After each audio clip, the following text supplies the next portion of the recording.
আপোনালোকৰ কাৰণে ভাল খবৰ যে এইবেলি বহুতো ভেকেঞ্চি ওলাইছে। যদি আপোনালোকে জব বিচাৰি আছে তেন্তে আপোনালোকৰ কাৰণে যদি ফাৰ্ষ্ট ৰিক্ৰুইটমেণ্টটো চাওঁ যে SSC CPO ৰিক্ৰুইটমেণ্ট 2024, য'ত আপোনাৰ 4187টা ভেকেঞ্চি দেখিব পাব, যিটো চাব ইনস্পেক্টৰ হয়। ঠিক আছে, ভিডিঅ'খিনি যদি আপোনালোকে গোটেইখিনি চায় তেন্তে আপুনি ইয়াৰ পৰা বহুতো ভেকেঞ্চি দেখিবলৈ পাব, যিটো আপোনাৰ যোগ্যতা অনুসৰি আপোনালোকে এপ্লাই কৰিব পাৰিব। ঠিক আছে, স্ক্ৰল ডাউন কৰিলে আপোনালোকে দেখিব পাব যে ষ্টাফ চিলেকশ্যন কমিশ্যনৰ আণ্ডাৰত ভেকেঞ্চিখিনি ওলাইছে। যদি ভেকেঞ্চিখিনি চাওঁ যে ষ্টাফ চিলেকশ্যন কমিশ্যনে ৰিলিজ কৰিছে, য'ত আপোনাৰ 4136টা চাব ইনস্পেক্টৰৰ ভেকেঞ্চি, য'ত আপোনালোকে দিল্লী পুলিচ আৰু central arm police force and CAPF দেখিবলৈ পাব। ঠিক আছে, স্ক্ৰল ডাউন কৰিলে বন্ধুসকল আপোনালোকে দেখা পাব চাব inspector in Delhi police and central arm police forces examination 2024, name of post চাব ইনস্পেক্টৰ হয়। ইয়াত আপুনি 4187টা ভেকেঞ্চি দেখিব পাব। ইয়াত এটা কথা কৈ দিছে যে দিল্লী পুলিচ আৰু CAPF বুলি যদি আমি কওঁ, য'ত আপোনালোকে BSF, CISF, SSB, Assam rifle, NIA আদি ভেকেঞ্চিসমূহ ইয়াত দেখিবলৈ পাব। ঠিক আছে, তো ইয়াত ভেকেঞ্চিখিনি আপোনালোকে দেখিবলৈ পাব যে ডিভাইড কৰি দিছে যে URত 84, OBCত 45, SCত 25, ST EWS 19টা চাব ইনস্পেক্টৰ GT ইন CAPF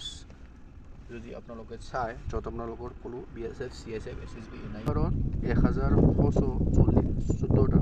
OBCত 1097টা, STত 593টা, STত 295টা আৰু EWS 402টা ভেকেঞ্চি দেখিবলৈ পাব। Related article SSC GT। ঠিক আছে, SSC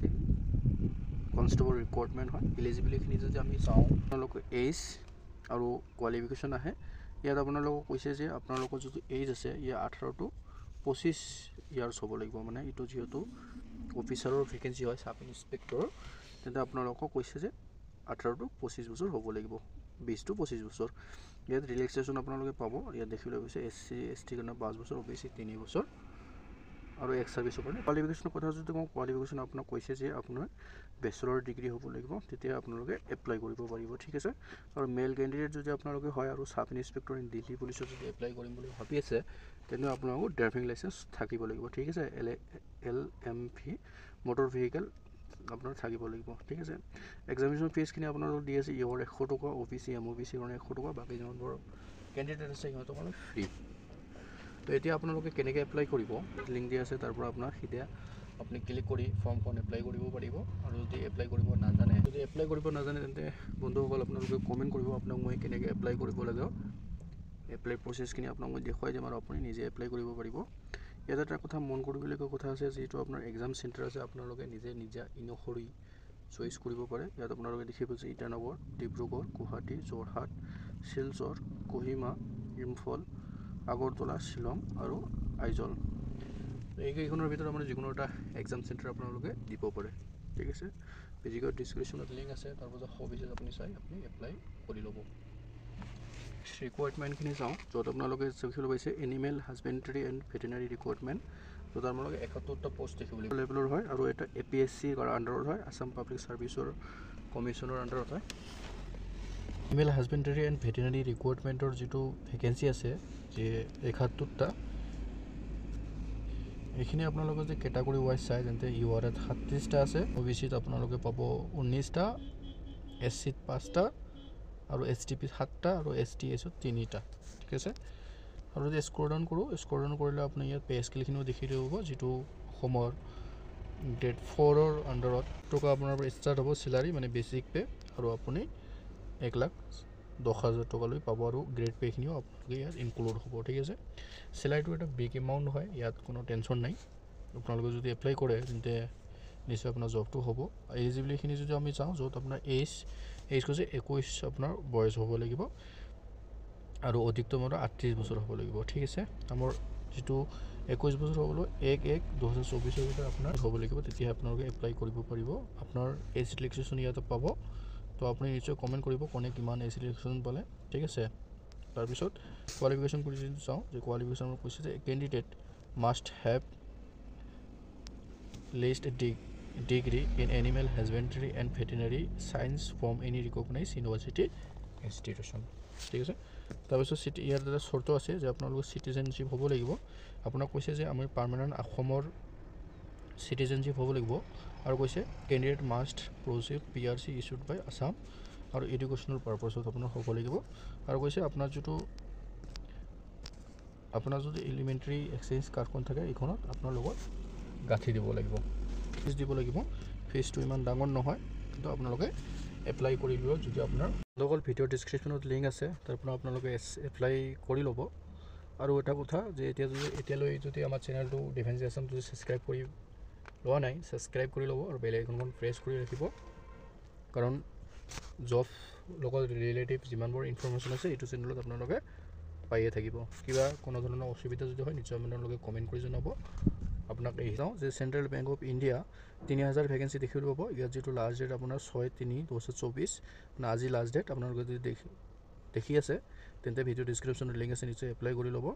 আৰু গুৱাহাটী হাইকোৰ্ট ৰিক্ৰুইটমেণ্ট 2024 আপোনালোকে 10টা এছিষ্টেণ্টৰ ভেকেঞ্চি দেখিবলৈ পাব এছিষ্টেণ্ট পষ্টৰ ঠিক আছে ইয়াৰ এপ্লাই ডেটটো 7/3/2024 ভিডিঅ' ডিছক্ৰিপশ্যনত লিংক আছে আপুনি চাই এপ্লাই কৰি ল'ব কিবা প্ৰব্লেম থাকিলে আপুনি নিশ্চয় কমেণ্ট কৰিব আৰু women and child development recruitment 2024 315টা ভেকেঞ্চি দেখিবলৈ পাব য'ত আপোনাৰ ডেটটো আছে 18/3/2024 ঠিক আছে এইখিনি যদি আমি ক্লিক কৰোঁ দেখি ল'ব যিটো আপোনাৰ লাষ্ট ডেট 18/3 ঠিক আছে আপুনি 315টা পোষ্ট দেখি ল'ব শক্তি সদন ঠিক আছে এইটো যিটো হয় তাৰপিছত স্ক্ৰল ডাউন যদি কৰোঁ যাতে আমি ৰেচিডেণ্ট ছুপাৰিণ্টেণ্ডেণ্টৰ ভেকেঞ্চি হয় যিটোত আপোনাৰ 35টা ভেকেঞ্চি দেখিলে হ'ব এডুকেশ্যন কোৱালিফিকেশ্যন এণ্ড এক্সপিৰিয়েঞ্চ থাকিব লাগিব তেতিয়াহে আপোনালোকে এপ্লাই কৰিব পাৰিব any women having A master in law social worker sociology social science য'ত আপোনাৰ এক্সপিৰিয়েঞ্চ থাকিব লাগিব তেতিয়াহে আপোনালোকে এপ্লাই কৰিব পাৰিব ঠিক আছে আৰু অফিচাৰ এছিষ্টেণ্ট ভেকেঞ্চি আপোনালোকে যদি চাই তাত আপোনাৰ 35টা পাব ইয়াত আপোনাক কৈছে যে আপোনাৰ গ্ৰেজুৱেশ্যন হ'ব লাগিব তেতিয়া আপোনালোকে এপ্লাই কৰিব 3 বছৰ এক্সপিৰিয়েঞ্চ থাকিব লাগিব তেতিয়া আপোনালোকে এপ্লাই কৰিব পাৰিব ঠিক আছে আৰু মাল্টিপাৰপাছ ষ্টাফত আপোনাৰ 70টা ভেকেঞ্চি আছে য'ত আপোনাৰ any person a letter with knowledge experience working in the relevant domain high school pass and আপোনাৰ হাই ছেকেণ্ডেৰী পাছ কৰি থাকিলে আপোনাৰ এপ্লাই কৰিব পাৰিব ক'ত আপোনাৰ 70টা ভেকেঞ্চি আছে ইয়াৰ কাৰণে আপোনাৰ কোৱালিফিকেশ্যন কৈছে যে আপোনাৰ এক্সপিৰিয়েঞ্চ থাকিব তেতিয়াহে আপোনালোকে এপ্লাই কৰিব পাৰিব ঠিক আছে চিকিউৰিটি গাৰ্ডৰ কাৰণে নাইট গাৰ্ডৰ কাৰণে ভেকেঞ্চি আছে য'ত আপোনাৰ 105টা দেখিবলৈ পাব ইয়াত আপোনাৰ এডুকেশ্যন কোৱালিফিকেশ্যন এক্সপিৰিয়েঞ্চৰ কথা কৈছে ঠিক আছে ইয়াত কোনে কোনে এপ্লাই কৰিব পাৰিব তাৰ কাৰণে ইয়াত ডিষ্ট্ৰিক্টসমূহ দিয়া আছে ডিষ্ট্ৰিক্টসমূহ এইবাৰ আপোনালোকে চাই ল'ব আৰু এপ্লাই কৰাৰ কাৰণে আপুনি যদি ভাবি আছে তেন্তে আপুনি নিশ্চয় কমেণ্ট কৰি জনাব এজ লিমিটেডখিনি মষ্ট ইম্পৰ্টেণ্ট হয় য'ত আপোনাক কৈছে যে 21ৰ পৰা 38 বছৰ যদি আপোনাৰ হৈছে তেন্তে আপোনালোকে এপ্লাই কৰিব পাৰিব ঠিক আছে এজ ৰিলেক্সেশ্যন আপুনি পাব ST 5 বছৰ STP আৰু STICৰ কাৰণে 5 বছৰ পাব ঠিক আছে ইয়াত আপোনাক কৈছে যে আপুনি অসমৰ বাসিন্দা হ'ব লাগিব তেতিয়া আপোনালোকে এপ্লাই কৰিব পাৰিব ঠিক আছে ডিছক্ৰিপশ্যনত লিংক আছে তাৰ পৰা আপুনি এবাৰ চাই ল'ব চাই কিনে এপ্লাই কৰিব লাগিব আৰু ইমানখিনি ভেকেঞ্চি দেখি আপোনাৰ মনটো কেনেকুৱা হৈ আছে তেন্তে নিশ্চয় কমেণ্ট কৰিব ইমানখিনি ভেকেঞ্চি আপোনালোকে এবাৰতে দেখিবলৈ পাইছে তো আপোনাৰ তাৰ কাৰণে ভাল চান্স এইবুলি জব লোৱাৰ কাৰণে আৰু কোনে কোনে প্ৰিপাৰেশ্যন কৰি আছে এই বিষয়ে জনাই দিব আজিলৈ ইমানে যদি ভিডিঅ'টো ভাল পাইছে নিশ্চয় লাইক কৰিব আপোনাৰ ফ্ৰেণ্ডছৰ লগতো শ্বেয়াৰ কৰি দিব জয় হিন্দ জয় অসম